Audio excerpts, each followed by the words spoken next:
Merhaba arkadaşlar. Bu videoya bir hatırlatma yaparak başlamak istiyorum. YouTube üzerinden incelemelere baktığım zaman videonun izlenme ortalamasının 6-7 dakikada kaldığını görüyorum. Arkadaşlar ben burada şunu söylemek isterim. Buradaki videolar bir bütün halinde yayınlanıyor. Başlangıçta verilen bilgilerle ilerleyen ve en son sonuç olarak verdiğim bilgiler birbirini tamamlayıcı bilgilerdir. Videonun tamamını izlemeniz halinde burada anlatılan videonun giriş kısmında söylenen amacına yönelik olarak sizin konuyu daha net anlamanız, daha net bir şekilde olayı çözmenizi sağlayacak şekilde hazırlanıp ona göre dizayn edip buraya videoları atıyorum. O nedenle sizlere tavsiyem videoyu başından sonuna kadar izleyin. Bu herhangi bir şekilde videonun izlenmesini artırmak amacı taşımıyor. Sizin konuya tam hakim olmanızı sağlamak, sizin konuyu net bir şekilde anlamanızı ve sizin de buradaki yapılan hesaplamaları yapabilmenizi sağlamak amacıyla böyle bir uyarı yapmayı uygun buldum.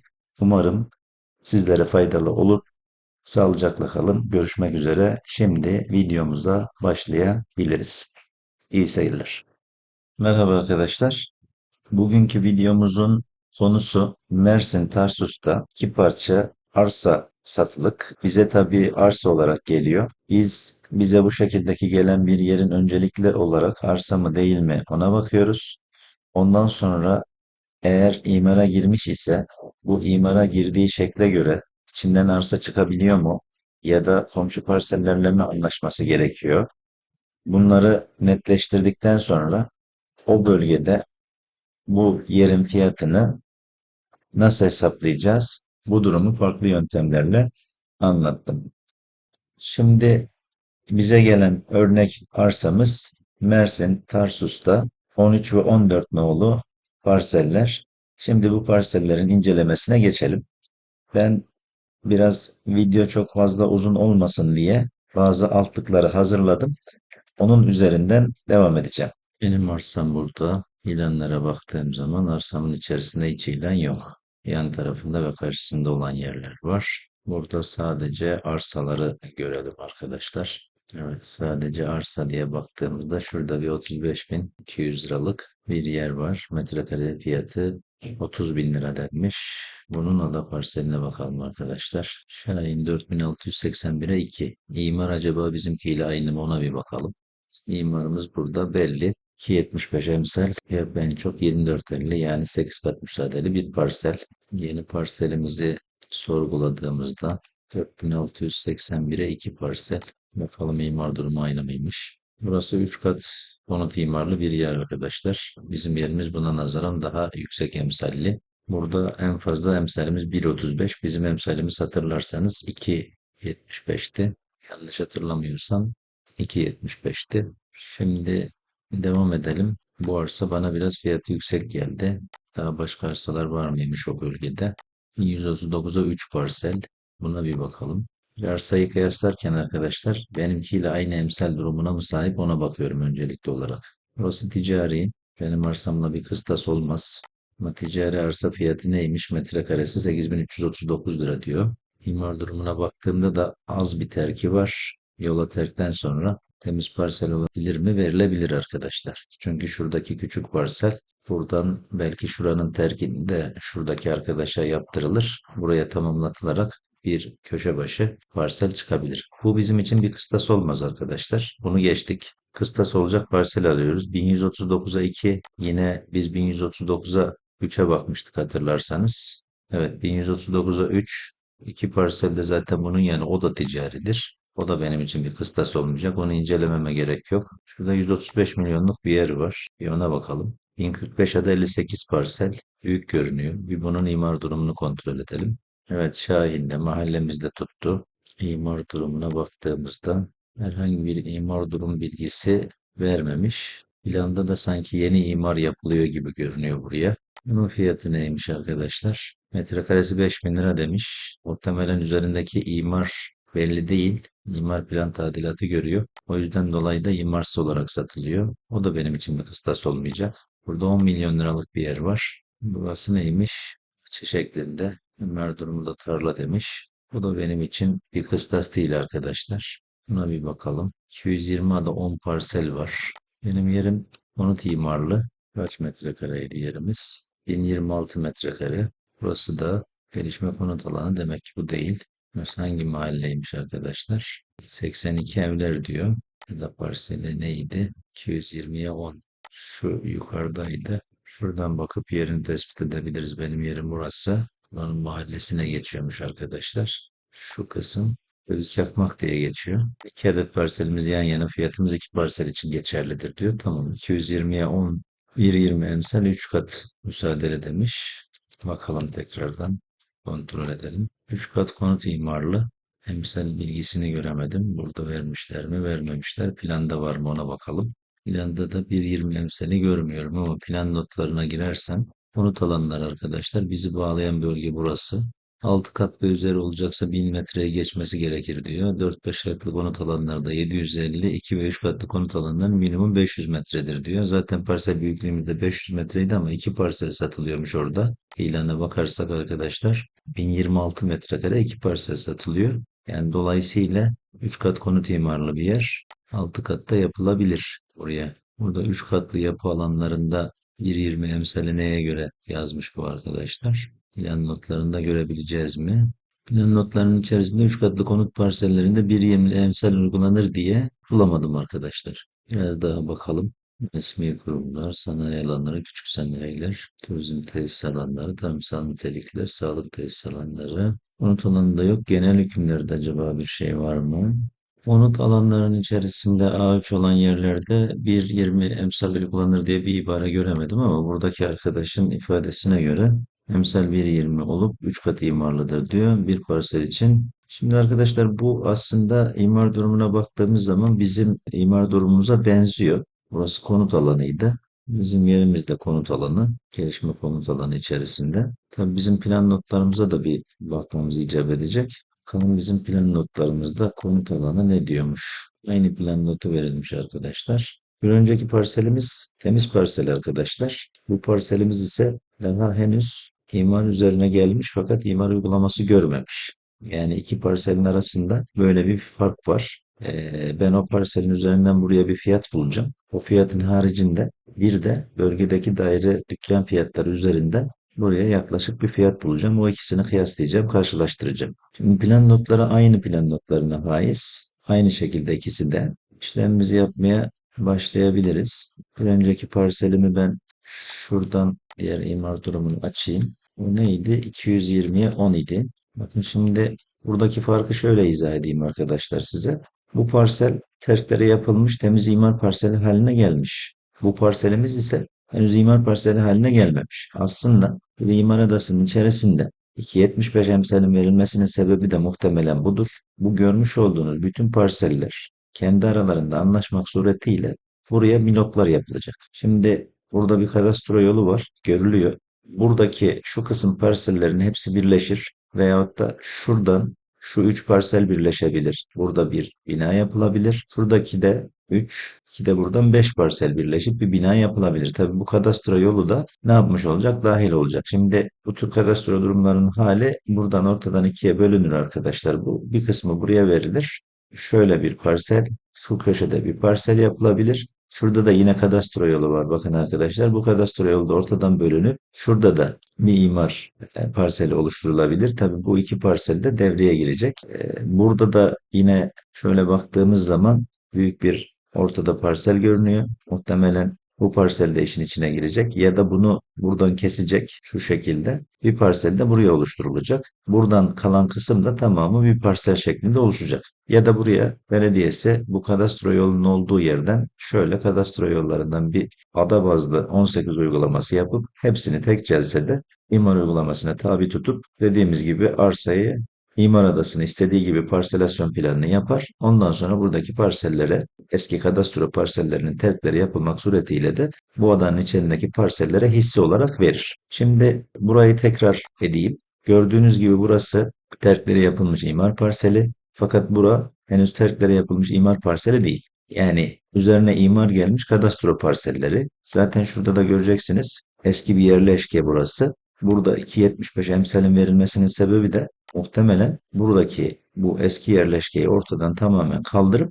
burayı şehirsel bir yaşama bir an evvel geçirme amaçlı böyle yüksek bir emsal verilmiştir arkadaşlar. Şimdi biz burada şunu yapacağız arkadaşlar. Burası kadastro parseli olduğu için buranın bir terk miktarı olacak. Bunu göz önüne alacağız. Bu terk miktarı nedir? Genelde %35-40 gibi kesilir arkadaşlar. Ben kabataslak %40 kesildiğini hesap edeyim. Çünkü bulacağım metrekare fiyatı minimum olsun ki ben de yarın bir gün fiyat yüksek çıkıp satmakta zorlanmayayım ya da eder verdiğimde bu parselin sahibini gereksiz yere umutlandırmış olmayayım. En azından bir tık aşağı fiyat verdiğinizde daha üstüne satılırsa müşteri memnun olur. Ama yüksek fiyat verip de piyasa durumlarından dolayı o yüksek fiyata ulaşamazsak o zaman müşteri mutsuz oluyor arkadaşlar. Şimdi benim bir parselim var 204 metrekare.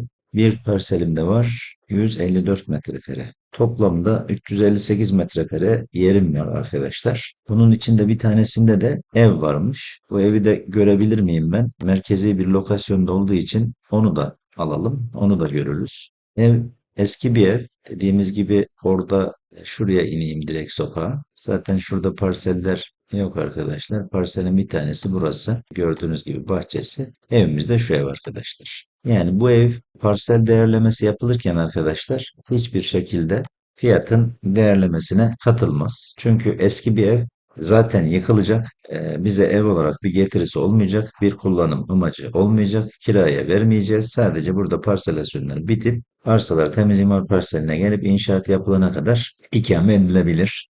Onun haricinde başka bir amacı yok. O yüzden ben burayı arsa olarak değerleyeceğim. Bu önemli bir nüans arkadaşlar. Buna dikkat edelim. Şimdi 358 metrekare yerim var. Ne dedim arkadaşlar? %40'ı da gidecek dedim ben bunun. %40'ını aldığım zaman 358 çarpı 0,60 dersek 215 metrekare, yaklaşık 214,80 metrekare. Yani benim burada 215 metrekare arsam var. Niye 358 metre değil de 215 metremiz var arkadaşlar? Çünkü bu 358 metrekare daha ham kadastro parseli halinde olduğu için ben burayı temiz parselmiş gibi hesap göremem. Kıstası alacağım yer ise tamamen terklere yapılmış imar parseliydi arkadaşlar, görmüş olduğunuz gibi. Şimdi buranın emsalinin 1,20 olduğunu hesap ediyorum arkadaşlar. Emsali 1,20'ymiş. 3 kat müsaadeliymiş. Benim yerim emsali 2,75. Dikkat edin buraya. Arada neredeyse 2,5 kat fark var. Ve katımızda yüksekliğine bakalım. Kat yüksekliğimizde 24,50. 8 kat. Yani birisi kısa katlı konut alanı, birisi yüksek kat konut alanı. Orta yükseklikte diyebiliriz buna. Şimdi ikisinin arasında şöyle bir fark meydana gelir. Sakatlı alanda kalan yerde 3 kattan fazla yer yapamazsınız. Öbür tarafta 8 katla yaptığınız zaman böyle daha sitevari bir yer olur. Bu arada dikkat etmemiz gereken yer, benim yerim ana cadde cephe. Diğeri iç kısımda kalıyor. Yani bir arsayı değerlerken kendi kafama göre işte şurası şu ediyorsa burası bu ediyor demiyorum. Bunun fonksiyon alanının aynı olması. Burası da her ikisi de konuttu. Dikkat edin buraya. Fonksiyon alanları onun da konut, bunun da konut.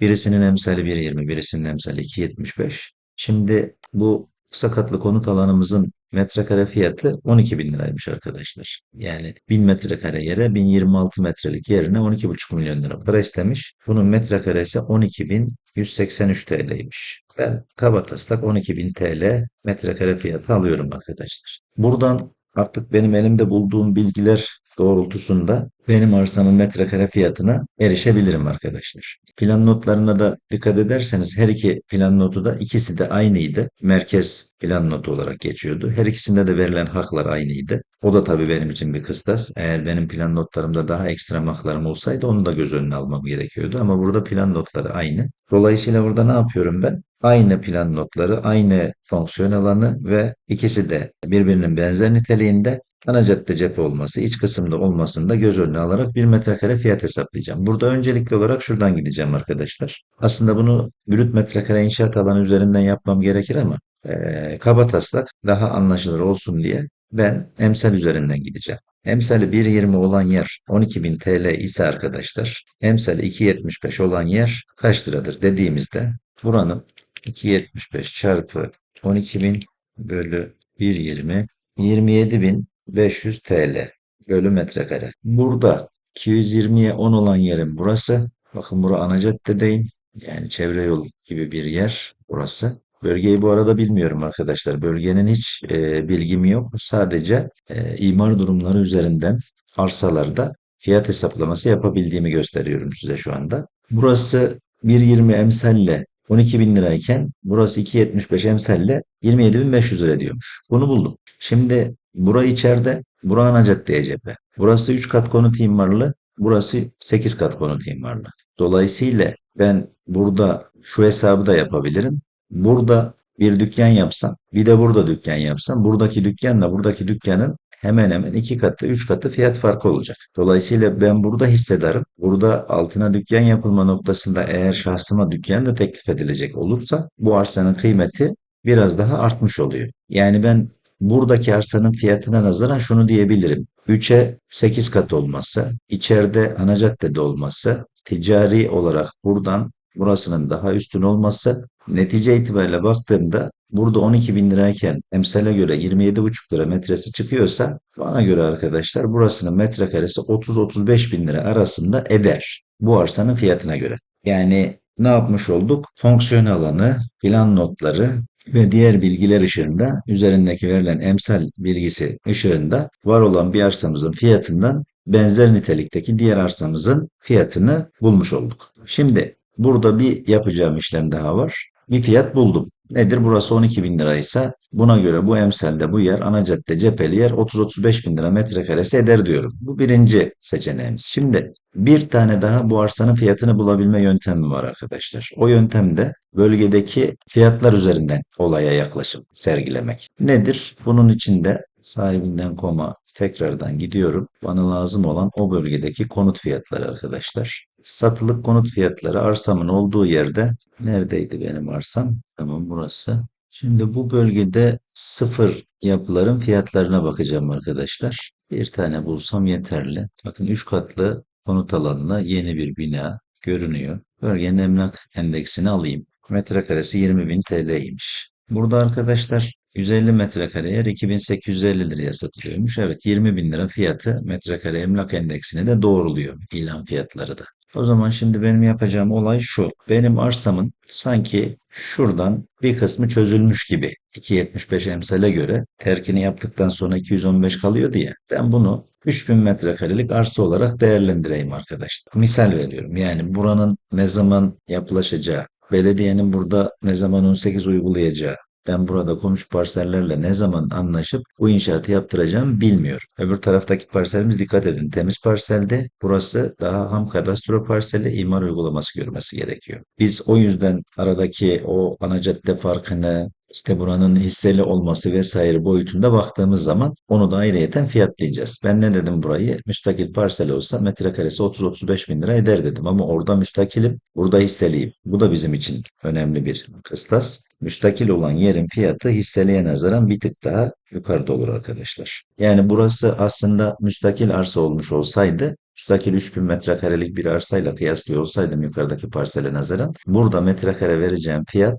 benim 35 bin lira olurdu arkadaşlar. Fakat burası hisseli olduğu için ilk bulduğum 27.500, 25 bin civarlarında olayı endeksleyeceğim. Bakacağım. Değerlemeyi beraber yapıyoruz zaten. Şimdi diğer yerden de bir fiyatımızı bulalım. Bu arsanın metrekaresi kaç para yapar? Ona göre yorumlamamıza geçeriz. Şimdi 3000 metrekare yerim var. 2,75 emsal verilmiş bana. 3000 çarpı 2,75 dediğim zaman 8250 metrekare yerim varmış burada. Nette yapacağım. Çarpı bunun işte brütü de gelsin. 1,30'da brütümüz geldiğinde 10.700 metrekare yaklaşık 11.000 metrekare bir inşaat yaparım diyorum arkadaşlar. Burada 11.000 metrekare inşaat yaparken arkadaşlar mantık mentaliteyi şuradan yürüteceğiz. 11.000 metrekare yerim benim yaklaşık 110 dairelik yer. Yani 100 metrekare bir daire hesap gördüğüm zaman benim burada 110 dairelik bir arsam varmış. Şimdi bu 110 dairelik yerde önce ben buranın kat karşılığı oranını bulmam lazım. 3 aşağı 5 yukarı bu bölgede kat karşılığı oran nedir diye araştırabiliriz, bölgedeki arkadaşlara sorabiliriz ya da bunu kendimiz hesaplayabiliriz. Biz buradan kendimiz hesaplama yönüne gitsek bugün şartlarında metrekaresini 11-12 liraya mal edebiliriz arkadaşlar. Mersin bölgesinde inşaat sezonu da geniş bir sezon. Hızlıca da yapılabilir. Ben takribi 12 bin lira civarında metrekare inşaat maliyeti dersem 11 bin çarpı 12 bin liradan 132 milyon lira maliyetim olur arkadaşlar. Burada dükkan yapmadım altına arkadaşlar, bir proje geliştirmedim, standart kara düzen gidiyor. Yani benim amacım yaklaşık hesaplar bulmak. Çok da fazla vatandaşı arsasının ederi noktasında umutlandırmamak noktasında hesabı yaparken bir tık aşağıdan hesap yapıyorum arkadaşlar. O yüzden ben buraya şunu yapabilirdim mesela. Altına büyük bir dükkan. Cadde cepheli, asma katlı, bodrumlu, caddeye cephe olmuş olmasından dolayı da iyi bir ticari getiri elde ederim buradan diyerekten de hesabımı yürütebilirdim. Ama burada o mantıktan gitmiyorum. O benim cepteki olan kazancım, o bir kenarda bir dursun. Yani onu sonra değerlemeye alacağım. Ama şimdi ana mantığıyla ben bu arsanın bir fiyatını bulmaya çalışıyorum. 132 milyon liraya mal ettim arkadaşlar. 11 bin metrekarede satılır inşaat alanım vardı. Bakın bodrum girmedim, başka bir şeye girmedim, herhangi bir şey yapmadım. Burada tabii bodrumu yapılabilir inşaat alanı maliyetlerinin içerisine katmamız gerekiyor. Satılabilirin arasındaki o katmadığım hesapları da dükkandan edeceğim karlara sayın kabataslak. Yani o oradaki dükkandan getirim daha yüksek olur ama oradaki inşaat maliyetinde bir kısmını bu şekilde tolere ettiğimi varsayın. Biz burada hesabı yaparken böyle çok net üzerinde hesap yapmayız arkadaşlar. Yaparsak zaten o hesapları biz bu projeye, yani o hesapları yapmamız için bu projeyi A'dan Z'ye çalışmamız gerekiyor. Öyle hemen bir günde fiyat veremeyiz. Bırakın bir günü, bir saatte fiyat vermemiz mümkün değil. Biz burada yaklaşık fiyat bulmaya çalışıyoruz. Bu bir fikir verecek bize. Ondan sonra işin detayına girdiğimizde olayı netleştirebiliriz. O ayrı bir mevzu. Mevzumuza tekrardan geri döndüğümüzde benim 110 tane dairem vardı. Ortalama daire metrekare satış fiyat endeksim de 20.500 liraydı. Yani ben 110 dairemi 100 metreden hesapladığıma göre benim bir dairem 2 milyon 50 bin lira. O zaman 2 milyon 50 çarpı 110 dediğimde arkadaşlar yaklaşık 225 milyon lira civarında bir hasılat gelirim oluyor. Basit bir formülümüz var arkadaşlar. İnşaat maliyetini hasılata böldüğümüz zaman bunu da birden çıkardığımızda %41 oranını buluyorum arkadaşlar. Bu bulduğum %41 oranı arkadaşlar aslında benim karsız mahiyette bu arsayı yaparsam, yani gelip ben buraya karsız olarak hiç kar etmeden %40'la yaparsam bütün parayı cebimden harcıyorum ve 1 lira para kazanmıyorum anlamına geliyor. Fakat böyle bir mantık olmayacağı için bu %40'ın ben bir teklif götüreceksem buraya %75, %70 oranını götürürüm ki %25-30'da bana kar kalsın. Yani %41'in 0,75 dediğimizde %30 gibi bir oran gönderirsem 30,75 geliyor. %30'a ben burayı alabilirsem ben bu ticaretten para kazanırım. Tabii burada bu kat karşılığı oranı hesaplarken arkadaşlar yerin cadde cephesi olması, altına dükkan yapılabilecek olması ve hızlı satış görebilecek bir lokasyonda normal site tarzında bir yapılaşmaya uygun olması hasebiyle ben buraya %30-75 değil %35'e kadar oynarım arkadaşlar. Ne yaptım? Mersin bölgesini hiç bilmiyorum. Tarsus'a, o bölgeye gitmedim.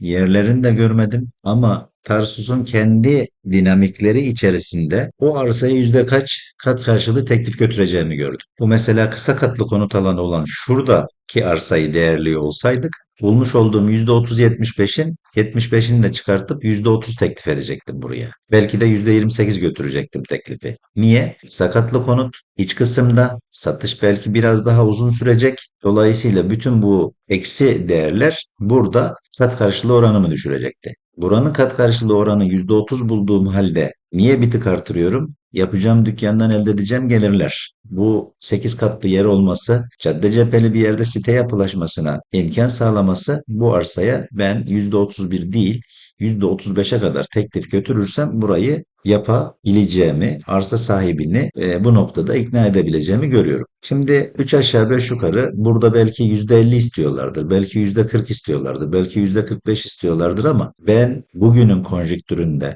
oradaki fiyatlar dahilinde hareket ettiğimde %35'in üstü benim için risk arkadaşlar. O yüzden biz bir arsanın ederini fiyatını hesaplayacağımız için de burada bu arsaya kaç lira para vereceğimi kazanılabilecek genel geçer akçe reel değerler üzerinden hareket etmemiz gerek. Yani ben burası %40 isteniyor piyasada, %50 isteniyor. Kat karşılığında burada 110 daireden 50 dairesini, 55 dairesini ben isterim dediğimizde bunu yapacak müteahhit bulamayız. Bu gerçekçi bir değer olmaz. Buradan bulacağımız arsa fiyatı da gerçekçi bir fiyat olmaz ve satış görmez arkadaşlar. Sonuçta bir arsaya bir eder tespiti, bir fiyat tespiti yaparken biz şunu yapmamız gerekiyor. Yani o arsanın gerçekten satılabilir rakamını bugün şartlarında, bugünkü haliyle bulmamız gerekiyor. Eğer burada daire metrekaresi 30 bin lira, 40 bin lira olsaydı endeksi, o zaman buranın kat karşılığı yapım oranı da %40'lara, %50'lere gelecekti arkadaşlar. Şimdi biz burada %35 oranını bulduk. 100 metrekareden de 110 tane daire yapıyorduk arkadaşlar. Mantık, mentalite basit. 110 daire üzerinden arkadaşlar %35'ini aldığım zaman ben burada bu arsanın tamamı benim. 110 dairenin kat karşılığı verdim. %35'te verdim. 38,5 daire kaldı bana. Bakın burada yine dükkanı vesaire hesap etmiyorum. Yani bu arsa sahibini fazla umutlandırmamak, fazla malın üzerinde değer biçip o malı satılmaz etmemek noktasında bunların hepsini es geçiyorum. Görmediğimden değil. Bu yerin satışıyla alakalı kişinin satmak istiyorsa bu ve bunun üzerine bir tık hareket edebileceğinin bilgisini vereceğim ben. Dolayısıyla 38,5 tane dairem var. Bir dairemi kaç liraya satıyordum arkadaşlar? 2 milyon 50 liraya satıyordum. 78.925. Yani yaklaşık diyorum ki şimdi işte 80 milyon lira buranın bana 110 dairenin yapılıp dönmesi sonunda bana 80 milyon lira para gelir diyorum. Şimdi bu 80 milyon lira bu arsanın değeri mi? Hayır arkadaşlar. Bu 80 milyon lira ne? Bu arsa temizlenecek. Müteahhitle anlaşılacak. Müteahhit inşaatları yapacak. Yapılan daireler, dükkanlar satılacak. Ondan sonra bu 80 milyon bize gelecek. Dolayısıyla 80 milyon bugünün parasıyla bize gelmiyor.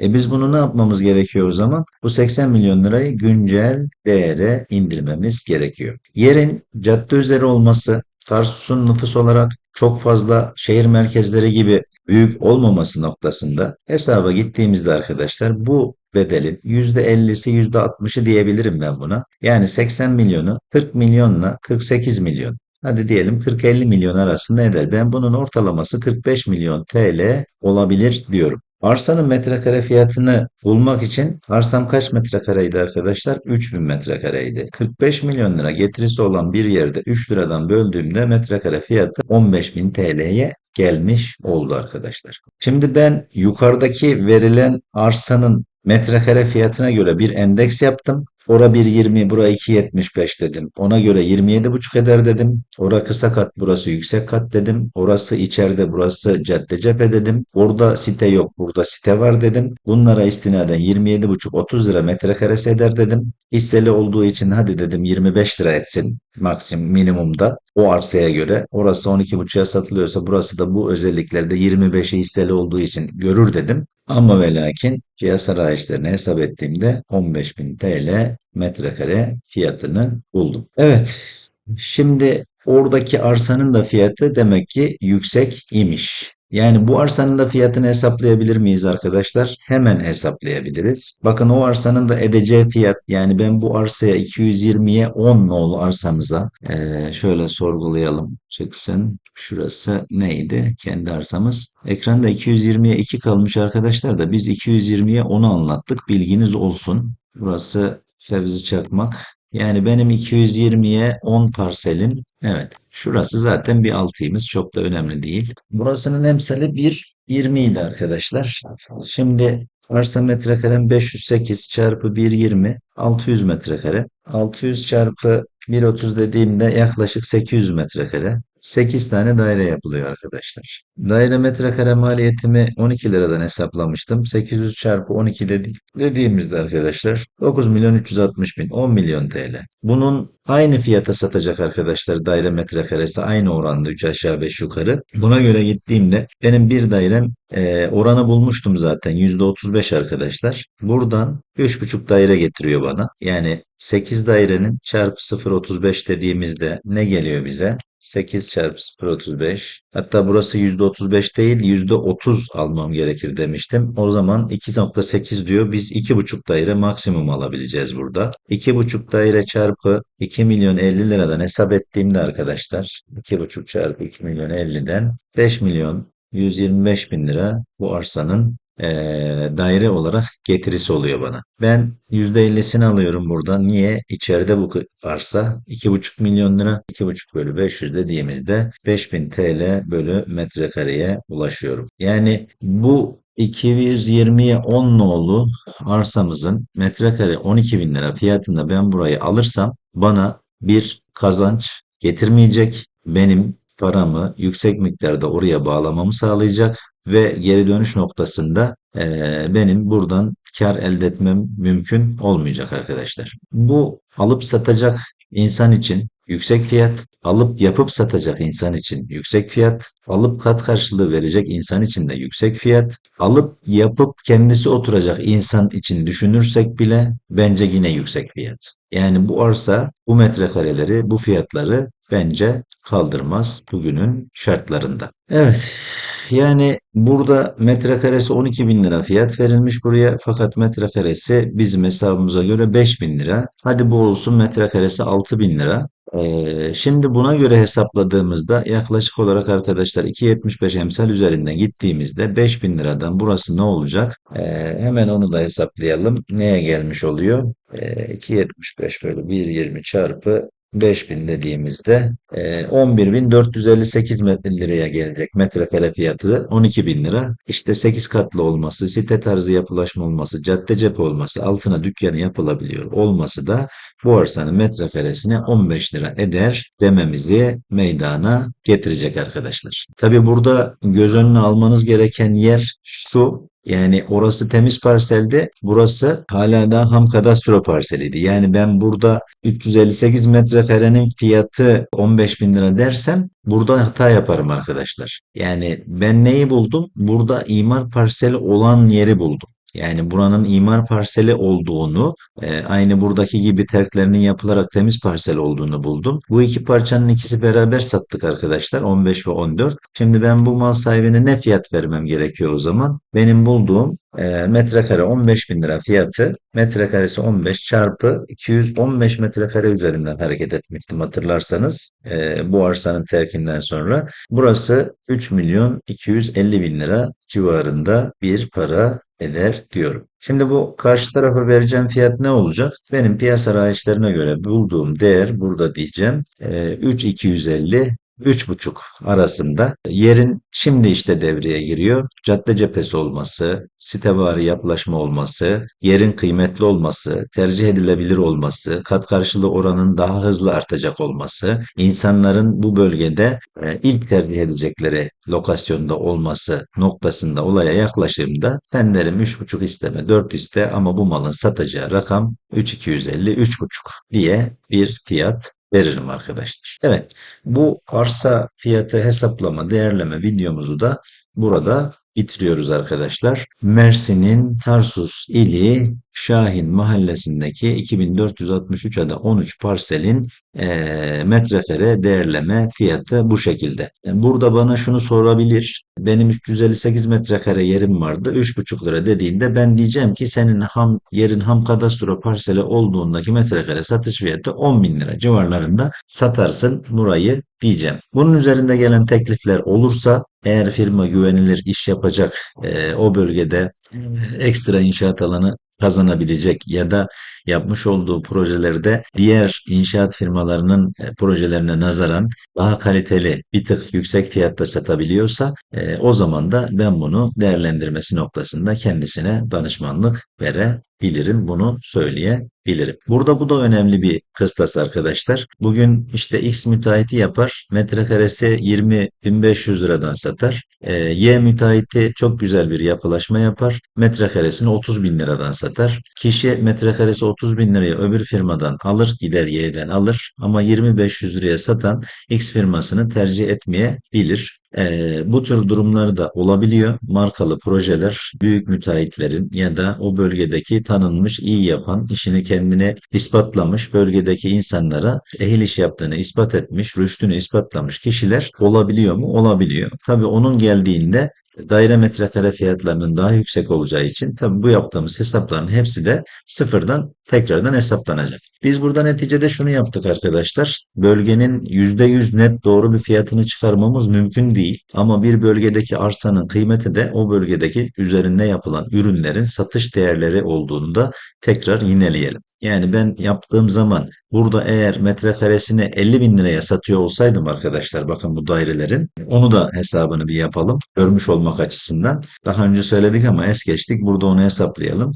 Benim 11 bin metrekare yerim vardı. 11 bin çarpı metrekaresi 50 bin liradan bu daireleri satıyor olsaydım 550 milyon bir gelir elde edecektim. 132 maliyetim vardı. Böyle 550 dediğimizde arkadaşlar eksi bir, %76 oranında bir değer çıkacaktı karşıma. Bunu karıyla yapayım dersem bunun %75 olacaktı. O zaman %57. Yani ben burada %50'ye kadar kat karşılığı teklif verebilecek. Şimdi %50, %57 kat karşılığı teklifi verdiğinizde mevzu ne oluyor arkadaşlar? 110 dairelik bir yerken ben %35 ile bana 38-40 daire kalıyordu. Şimdi 110 dairelik yerde 55-60 daire kalıyor. Ve daire metrekare satış fiyatım da yükselmiş oluyor. Dikkat ederseniz. Yani bunun üzerinden gidiyorum. %50 kat karşılığı olduğunu varsayıyorum. %50'de 55 dairem kaldı ve dairemin metrekaresi 100 metreydi. 50 bin liradan satıyordum. Yani bir dairem 5 milyon lira. Şimdi bana da 50 tane daire kaldı burada. 55 dairem kaldı. 55 çarpı 5 dediğimizde 275 milyon geri dönüşümüz oldu.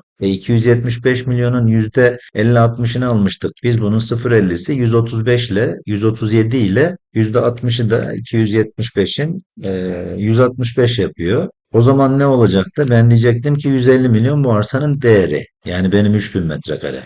Döndük, 3000 metrekare arsam vardı. O zaman ne oldu? Metrekare fiyatı 50 bin TL'ye gelmiş oldu arkadaşlar. Yani bölgenin rayicinin niye arsanın fiyatını belirlediğini buradan ispat etmiş olduk arkadaşlar. O yüzden bir arsanın kıymeti, değeri, fonksiyon alanı, o fonksiyon alanına göre üzerindeki emsali, emsalinin yüksekliği ve bu emsale göre üretilen ürünün bölgedeki satış fiyatları. Yani insanların metrekaresini satın aldığı fiyatları benim arsanın metrekare fiyatını belirlememi sağlıyor arkadaşlar. Evet, dinlediğiniz için teşekkür ediyorum arkadaşlar. Bu videomuzu da burada noktalayalım. Siz de bu noktada danışmanlık almak isterseniz ya da arsa eğitiminde uzmanlaşmak isterseniz kanalımdan videoları izleyebilir. Özel danışmanlık için benimle irtibata geçebilirsiniz. Ara ara eğitimlerimiz oluyor. Arsa eğitimlerini takip edip onlara da canlı eğitimlere de katılabilirsiniz.